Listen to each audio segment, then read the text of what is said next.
एक बार कन्हैया ने सूरदास पर कृपा करने का सोचा और उनके साथ क्रीड़ा करने लगे, जिसमें राधा रानी भी शामिल हो गईं और अंत में सूरदास के नेत्र ठीक कर युगल युगल सरकार ने दर्शन दिए।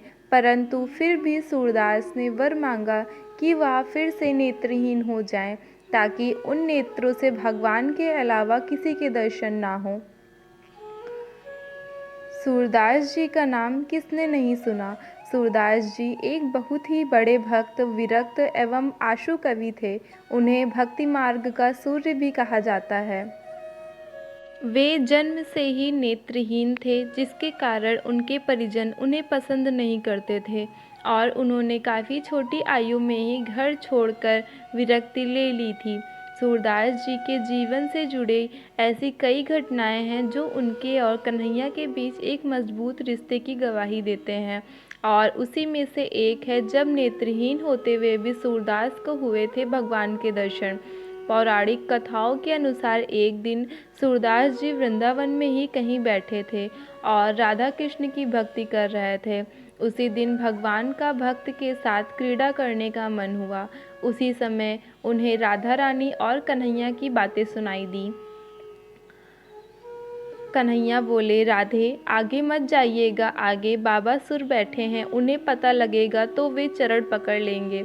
राधा रानी यह सुनकर राधा जी सूरदास के निकट जाकर उनसे अपना चरण स्पर्श कराने लगी। तभी कन्हैया चिल्लाए, बाबा आगे से नहीं पीछे से चरण पकड़ना। सूरदास जी के मन में विचार आया कि अब तो ठाकुर जी की भी आज्ञा मिल गई है।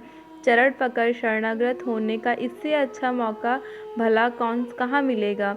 यह सोच जैसे ही राजेश्वरी राधा रानी ने अपना चरण बाबा से स्पर्श कराया, उन्होंने झट से उनका चरण पकड़ लिया। राधा जी तो उनसे बचकर एक बालक की भांति भाग गईं, परंतु उनकी पायल सुर के हाथ में रह गई। यह देख श्री जी बोली, बाबा मुझे मेरी पायल दे दो, मुझे रास मंडल में रास करने जाना है। यह सुनकर सूरदास जी बोले, मुझे क्या पता यह पायल आपकी है। आपके बाद कोई और आकर मुझसे पायल मांगने लगा तो मैं क्या करूँगा। हाँ, अगर मैं आपके दूसरे पाँव में भी ऐसी पायल देख लूँ तो मैं यह पायल आपको दे दूँगा। तब युगल सरकार मुस्कुराए और भक्त शिरोमणि सूरदास जी को दृष्टि प्रदान कर अपनी रूप माधुरी में उन्हें सारा बोर कर दिया। यही ठाकुर जी की इच्छा भी थी, जिसके कारण यह पूरा खेल उन्होंने ही शुरू किया था। तब कन्हैया ने सूरदास से कहा कि उनकी जो भी इच्छा हो वो मांग सकते हैं। बाबा सुर बोले, आप देंगे? कन्हैया बोले, अवश्य। सूरदास ने हाथ जोड़ते हुए कहा, हे नाथ, मैं चाहता हूँ कि जिन नेत्रों से मैंने आपका दर्शन किया है उन नेत्रों में केवल और केवल आपको बसा लूँ।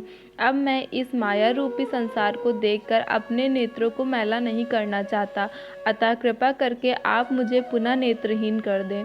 यह सुन आज युगल सरकार के नेत्र सजल हो गए। भगवान ने भक्त को गले से लगाया और देखते ही देखते सूरदास के नेत्र फिर से शांत हो गए। तो ये थी भगवान श्री कृष्ण और सूरदास जी की कहानी। आशा करती हूँ आपको ये कहानी पसंद आई होगी। तो ऐसी ही ढेर सारी कहानी सुनने के लिए हमारे चैनल कान्हूज़ वर्ल्ड से जुड़ें। जय श्री कृष्णा, राधे राधे। सभी लोग हमेशा स्वस्थ रहें और मस्त रहें।